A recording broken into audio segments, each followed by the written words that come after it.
नमस्कार व्यूअर्स, मैं हूं अमीश देवगन और स्वागत है आपका इस विशेष एडिशन में। आज मेरे साथ एक बेहद खास व्यक्ति हैं। इनके शब्दों में जादू है या फिर कहे तो राष्ट्रवाद कूट कूट कर भरा है। ये हर मुद्दे पर अपनी बेबाक राय रखते हैं। सत्य और तथ्य बोलने की इनकी जिद इन्हें अक्सर विवादों में भी फंसा देती है। जोरदार तालियों के साथ स्वागत कीजिए राइटर, पोएट और मेरे दोस्त। पहचानिए कौन? तलवारों पे सर वार दिए, अंगारों में जिस्म जलाया है, तब जाके कहीं हमने सर पे ये केसरी रंग सजाया है। स्वागत करिए मनोज मुंतशिर का। स्वागत करिए मनोज मुंतशिर का। बहुत आभार, बहुत आभार।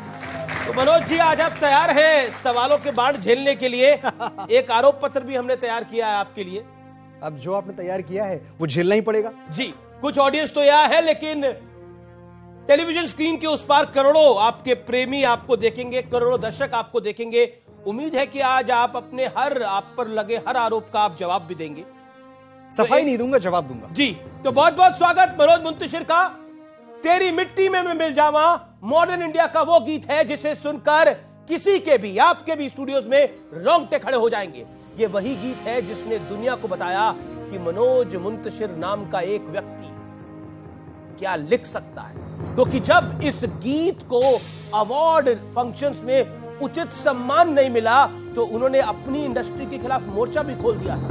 ये वही मनोज मुंतशिर है जो मुखर होकर मुगलों का गुणगान करने वालों पर सवाल उठाते हैं और शायद यही वजह है कि इन पर अक्सर राजनीति से प्रेरित होने का और एक विशेष विचारधारा से जुड़े होने का ठप्पा लगाने की पुरजोर कोशिश रहती है। जिन मुद्दों पर बड़े बड़े सेलिब्रिटी बोलना अवॉइड करते हैं, मनोज मुंतशिर इन मुद्दों पर चुप रहना अवॉइड करते हैं। हालांकि इसके बाद इन्हें ट्रोल भी किया जाता है, विवादों में भी फंसाया जाता है, पुतले भी जलाए जाते हैं। मनोज मुंतशिर आज अनप्लग्ड हमारे बीच होंगे, हमारे सवालों का जवाब देंगे, अपने आरोपों पर भी जवाब देंगे जो उन पे आरोप लगेंगे। हम इनसे विवादों पर भी बात करेंगे, हम उनसे मुगलों से जो उनकी नाराजगी है उसको भी जानेंगे, मां की ममता की गहराई को भी समझेंगे, एक क्रांतिकारियों को जातियों के बंधन में बांधने की वजह भी तलाश करेंगे। साथ ही पूछेंगे कि क्या मनोज मुंतशिर राजनीतिक में हाथ आजमाने की अब तैयारी कर रहे हैं। मतलब साफ है कि आज का शो बेहद खास होने वाला है, क्योंकि इसमें राष्ट्र, राष्ट्रहित और राष्ट्रवाद की बात भी होगी और देश के इतिहास की भी बात होगी, रामचरितमानस की भी बात होगी और देश के हर मुद्दे पर भी बात होगी। तो स्वागत करिए मनोज मुंतशिर का।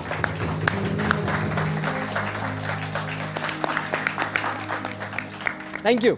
मनोज मुंतशिर, क्योंकि आप शुक्ला थे, मुंतशिर क्यों बन जाता है? यहां मैं बता दूं कि मुंतशिर का मतलब होता है जो बिखरा हुआ होता है। क्यों बन जाता है? नाम था एक, रख लिया था बस यूं ही। क्या ये सारी जिंदगी ढोना पड़ेगा और कितना टूटना बाकी बचा है और कितना मुंतशिर होना पड़ेगा। बहुत बढ़िया। 17 साल की उम्र में जब बच्चे पढ़ाई कर रहे होते हैं, डॉक्टर इंजीनियर बनने के सपने देखते हैं, आप इश्क कर बैठे। अच्छा, आपको 17 के पहले वाला नहीं पता? तो वो बताइए फिर आप दर्शकों को।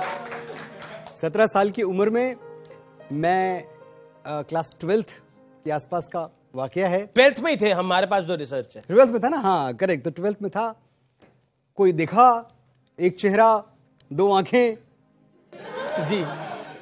और उसके बाद जो हुआ वो ये हुआ कि वो दो आंखों को भुलाने के लिए पूरी जिंदगी में मेहनत करता रहा कि वो दो आंखें मैं भूलूं कैसे, क्या करूं कि भूल जाऊं।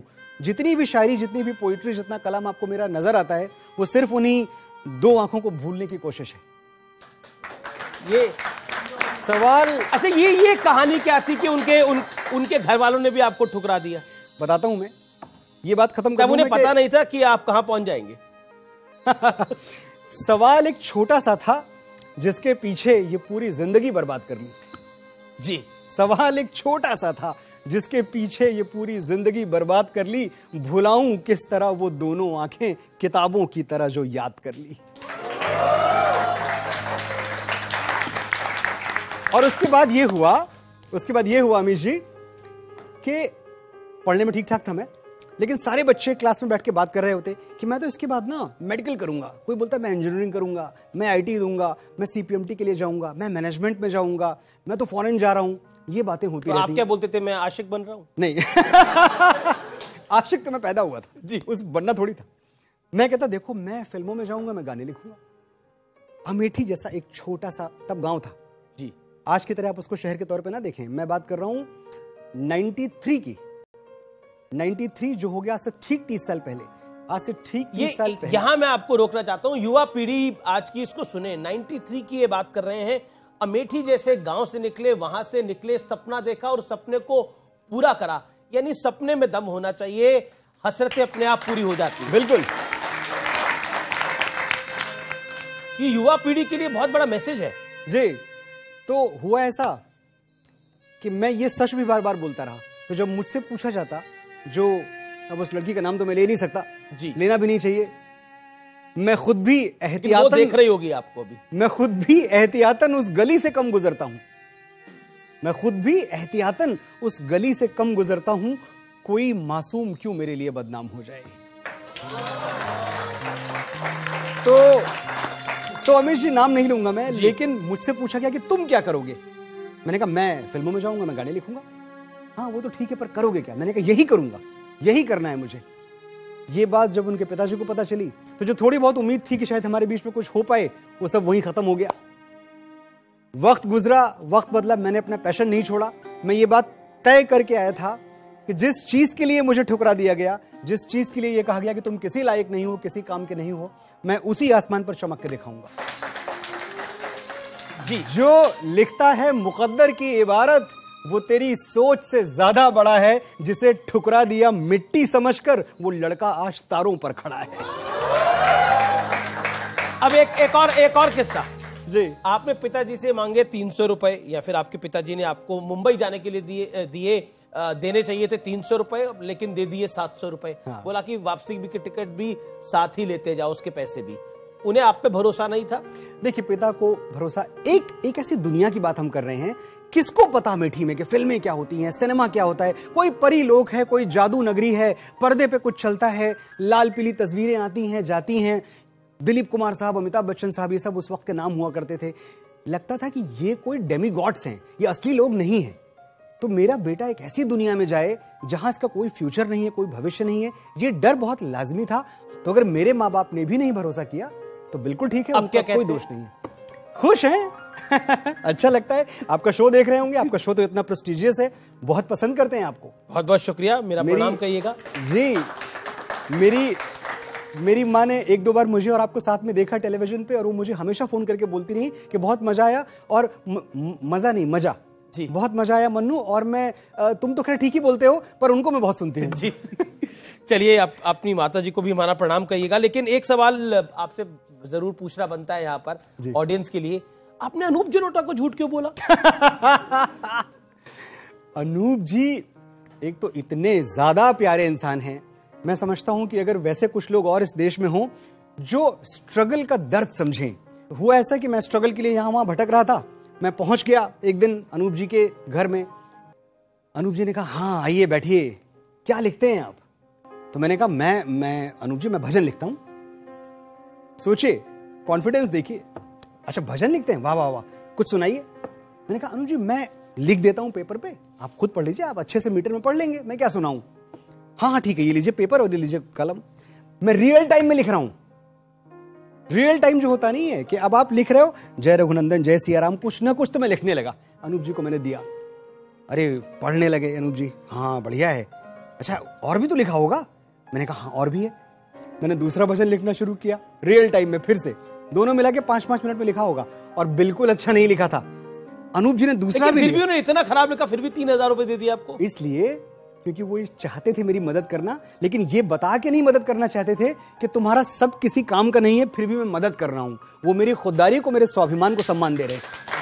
जोरदार तालियां इस बात के लिए अनूप जलोटा के लिए। जी बिल्कुल। अमेठी से यहाँ बॉम्बे तक का सफ़र किया आपने, तो आपको कभी ऐसा नहीं लगा कि मैं कुछ गलत कर रहा हूँ या फिर कभी डर लगा हो? सुनो, बड़के शहर और बड़के नाम वालों, अपने बड़प्पन का झुंझुना कहीं और जाके बजाओ। हमारे तेवर से टकरा गया तो टूट जाएगा जी। हम जिद पे आ गए ना बाबू, तो बड़े बड़ों का पसीना छूट जाएगा। हम जानते हैं तुम पावर में हो। तुम्हारे खरीदे हुए जौहरी हमको हीरा नहीं पत्थर कहेंगे, हम फिर भी चमक के रहेंगे। तुमने मसनद पे जो मुंसिफ बिठाए हैं वो हमको अदाकार नहीं मानेंगे, फनकार नहीं मानेंगे, कलाकार नहीं मानेंगे, गीतकार नहीं मानेंगे, हम फिर भी हार नहीं मानेंगे। चालू डब्बे में चढ़ के बंबई आएंगे और तुम्हारे हवाई जहाज से डबल ऊंचा उड़ के दिखाएंगे। तुम्हारे हाथ में पावर है, हमारे हाथ में ताकत, दोनों का अंतर जान लो। पावर वो कुर्सी है जो किसी की सगी नहीं हुई, चाहे कोई जिए या मरे, और ताकत वो बचपन का यार जो यारी में गर्दन कटा दे और उफ तक ना करे। तुम भी यार कमाल करते हो, शेर के बच्चे को चाबुक दिखाते हो, हमें सरनेम से डराते हो। जब छोटे लाल मास्टर डा से डर पढ़ा रहे थे, हम पेड़ की पुलगी पे चढ़ के आ से अमरूद खा रहे थे। उस क्लास में नहीं बैठे जहां डर का डिक्टेशन बोला गया, वो पानी नहीं पिया जिसमें छोटे बड़े का जहर घोला गया, और बाप के कंधे पे बंदूक रख के तो हमने चिड़िया तक नहीं मारी। बहुत सुन लिया तुमसे, हमारा बाप ये, हमारा बाप वो। आज हम तुमको अपना शजरा दिखाएंगे। गिनो, आज हम अपने बाप दादा परदादा सबका नाम गिनवाएंगे। पहले दद्दा का नाम नोट करो। रणबीर चौकड़ी चेतक वाले बौरा गए तो जिले इलाही का खून ठंडा कर दिए, घास की रोटी खा के मुगलिया सल्तनत को डंडा कर दिए। बड़के भैया हमारे 14 साल जंगल जंगल जोगी की सवारी फिरती रही और सिंहासन पे उनकी खड़ाऊ राज करती रही। एक कक्कू भी थे हमारे, फूटी आंख से करतब दिखा दिए थे, शब्द भेदी मार के गौरी को गुल्लैया बना दिए थे। और बाबा हमारे बड़के, एक पगलेट राजा ने चुटिया खोल दी तो वैसा भड़के के गेम ऑफ थ्रोन्स खेल दिए, पूरा का पूरा मगध अकेले ठेल दिए। 4 काफी हैं कि और गिनवाएं? नोट करते करते तुम्हारी स्याही खत्म हो जाएगी, हमारे बाप दादा की मचाई हुई तबाही खत्म नहीं होगी। तो बॉटम लाइन बोल दे रहे, नोट कर लो। तुम अपनी खोपड़ी के पीछे वो चमकने वाला गोला लगवा लो, हम फिर भी तुमको अवतार नहीं मानेंगे। तुम्हारे नाम का कलमा नहीं पढ़ेंगे, तुमको परवरदिगार नहीं मानेंगे। तुम वंशवाद की जमीन खोद के हमें गाड़ दोगे तो हम बगावत का बीज बन के फूटेंगे, पर तुमसे हार नहीं मानेंगे। बहुत शानदार, बहुत शानदार। चलिए अब देखिए, अब तो आपकी जर्नी की बात हो गई, लेकिन अब आप पर आरोपों की बात होगी। आरोप नंबर 1 ये है कि आप इतिहास को एक तरफा देखना चाहते हैं, जिसमें महाराणा प्रताप की तो बात हो, हिंदू राजाओं की तो बात हो, लेकिन मुगलों की बात ना हो। जो लोग भुला देते हैं इतिहास को अपने, उन लोगों का भूगोल भी बाकी नहीं रहता। आप सभ्यताएं उठा के देख लीजिए, जहां लोगों ने इतिहास पढ़ना छोड़ दिया, इतिहास से सीखना छोड़ दिया और सच्चे इतिहास से मुंह मोड़ लिया, वो कल्चर्स, वो सिविलाइजेशंस नष्ट हो गई। हमें बार बार बताया जाता है, पढ़ाया जाता है, गांधी को किसने मारा, गांधी को किसने मारा। बिल्कुल आप बताइए कि गांधी को किसने मारा, लेकिन गुरु तेग बहादुर साहिब के बेटों को किसने मारा, ये कब बताओगे आप? ये आप इतिहास में क्यों नहीं लिखते? आप मुझे बताते हैं कि भाई ताजमहल इन्होंने बनवा दिया, कुतुब मीनार इन्होंने बनवा दी। ठीक है, सोमनाथ किसने तोड़ा, मथुरा किसने तोड़ा? एक ऐसा देश जहां राधा कृष्ण की प्रेम कहानी है, एक ऐसा देश जहां नल दमयंती की प्रेम कहानी है, एक ऐसा देश जहां शिव पार्वती से बड़ी क्या प्रेम कहानी हो सकती है? 7 बार जन्म लेती है। इस देश में आपकी प्रेम कहानी क्या है? जोधा अकबर। जोधा अकबर का प्रेम, एक यहां भी हिस्ट्री से अगर आप जाएं डिटेल में तो पता चलता है कि जोधा नाम की कोई पत्नी अकबर को थी ही नहीं। हरखू बाई, एक आपको नाम पढ़ने को आता है, हिस्टोरियंस भी आपको बताएंगे। हरखू बाई आमेर के राजा भारमल की बेटी थी जी। उसके डिटेल में आप जाएंगे तो पता चलेगा कि डरा धमका के, बिकॉज अकबर को प्यार हो गया, बहुत खूबसूरत थी हरखू बाई, डरा धमका के भाई या तो तुम्हारे बाप की मैं किंगडम छीन लूं या तुम मेरी हो जाओ। बेटी थी, कुर्बानी दे दी कि चलो ठीक है यही सही, मैं अपने पिता को किसी मुश्किल में नहीं देख सकती। तीसरी पत्नी थी वो, फिर भी मैंने मान लिया कि चलो ठीक है प्यार तीसरी बार हो गया, कोई बात नहीं तीसरी बार हो गया, अब आपका प्यार सेटल हो गया ना, अब तो आपको मिल गई आपकी जोधा। उसी साल दूसरी शादी की है, अगले साल एक और शादी की है, उसके अगले साल एक और शादी की, 32 शादियां की हैं।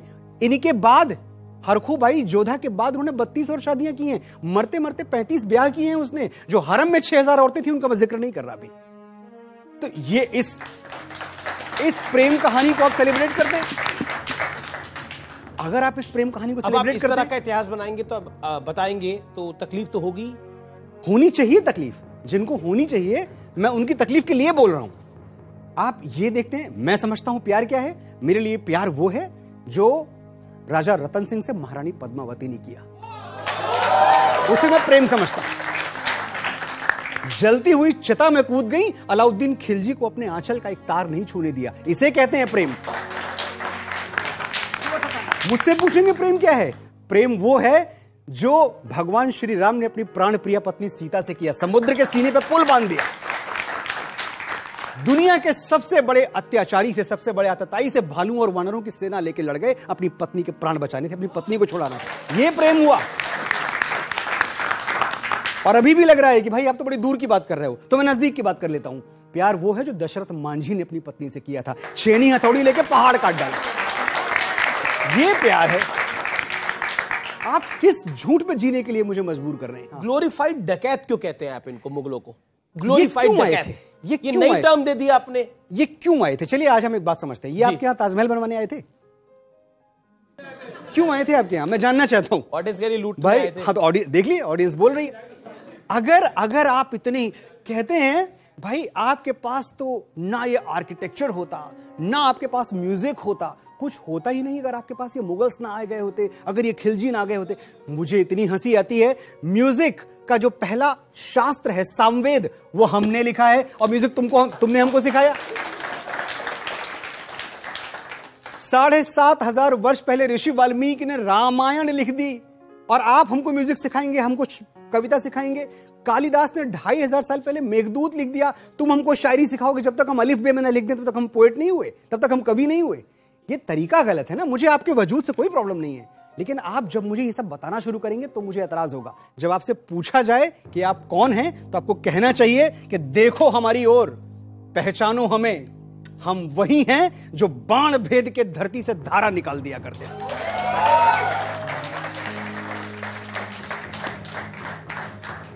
एक उंगली पे गोवर्धन उठा लिया करते थे। हम ही थे वो दिलेर जो चक्रव्यूह में वापस लौटने की विद्या सीखे बगैर गए, और वो भी हम ही थे जिनके फेंके हुए पत्थर पानी में तैर गए। हम मारना भी जानते हैं और बचाना भी। हमने दुश्मनों के लिए फाइटर जेट्स बनाए, संगीन बनाई, और जब जिंदगी की सांस टूटने लगी तो हम ही ने वैक्सीन बनाई।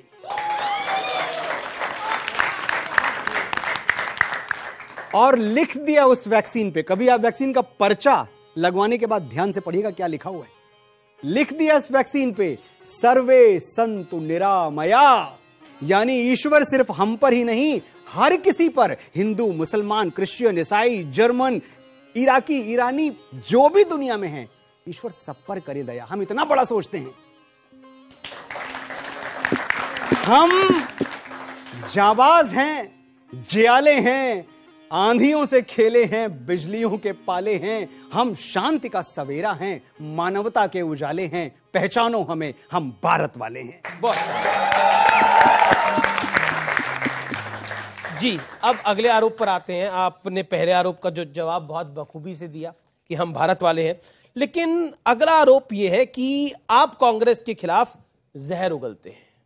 और यह आरोप मैं क्यों लगा रहा हूं? ये आरोप के पीछे पिछला साल है, यानी साल 2022 है, और भोपाल के रविंद्र भवन में वो कार्यक्रम है जिसमें आपने एक दो लाइनें पढ़ी और उसके बाद विवाद खड़ा हो गया।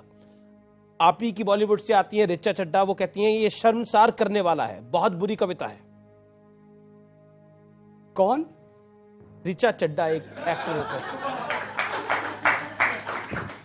जी, मैंने सिर्फ इतना कहा था कि विदेशी माता से पैदा हुआ पुत्र कभी राष्ट्रभक्त नहीं हो सकता, ऐसा चाणक्य ने कहा था, कौटिल्य ने कहा था। मैंने एक बात वहां और कही थी कि जो सैनिकों का अपमान करते हैं, ये सारी बातें कांग्रेस ने किसी एक व्यक्ति से कैसे जोड़ दी, मैंने किसी का नाम कभी नहीं लिया था। रिएक्शन अमित जी उस चीज का था जहां मैं टेलीविजन पे न्यूज देख रहा होता हूं और इस देश का एक जिम्मेदार राजनेता यह कह रहा होता है कि हमारे सैनिक चीन से पिट रहे हैं। बताइए, हमारे सैनिक पिट रहे हैं। एक तो कौन पिटा और कौन पीटा ये हमने वीडियोस में देखा, जितने वीडियोस उस वक्त वायरल हो रहे थे। फिर भी अगर कभी होता भी, अगर कभी ऐसी सिचुएशन आ भी गई कि किसी वजह से हमारे सोल्जर्स को, हमारी सेना को बैकफुट पे जाना भी पड़ा, तो आप उनका मनोबल तोड़ेंगे, आप उनका उत्साह तोड़ेंगे, आप उनकी हिम्मत तोड़ेंगे ऐसी बातें करके? इसकी इजाजत आपको नहीं दी जाती। ये अगर कोई फरिश्ता नाम की कोई चीज है, देवदूत नाम की कोई चीज है, तो यही लोग हैं, बाकी मैं किसी को नहीं जानता। अब मैं आपको बताता हूं इस पे रिएक्शन क्या आया। जी, सुप्रिया श्रीनेत कहती हैं कभी मनोज मुंतशिर इंसान हुआ करते थे, लालच में सबसे पहले ईमान बेच दिया है। सुप्रिया जी से मैं बड़े आदर के साथ कहना चाहता हूं कि ये बात सिद्ध करें कि वो जो लालच है, उस लालच का सिला मुझे क्या मिला। मुझे अगर किसी ने कहीं, सब कुछ पब्लिकली ओपन है, 100 रुपए की कोई कमाई मेरी जिंदगी में किसी ने ये दिखा दी कि ये 100 रुपए आपको किसी बयानबाजी के लिए मिले हैं, ये 100 रुपए आपको किसी पार्टी विशेष या किसी विचारधारा विशेष के पक्ष में बोलने के लिए मिले हैं, उस दिन से लिखना पढ़ना बोलना सब छोड़ दूंगा। 100 रुपए प्रूफ कीजिए आप बस। और इस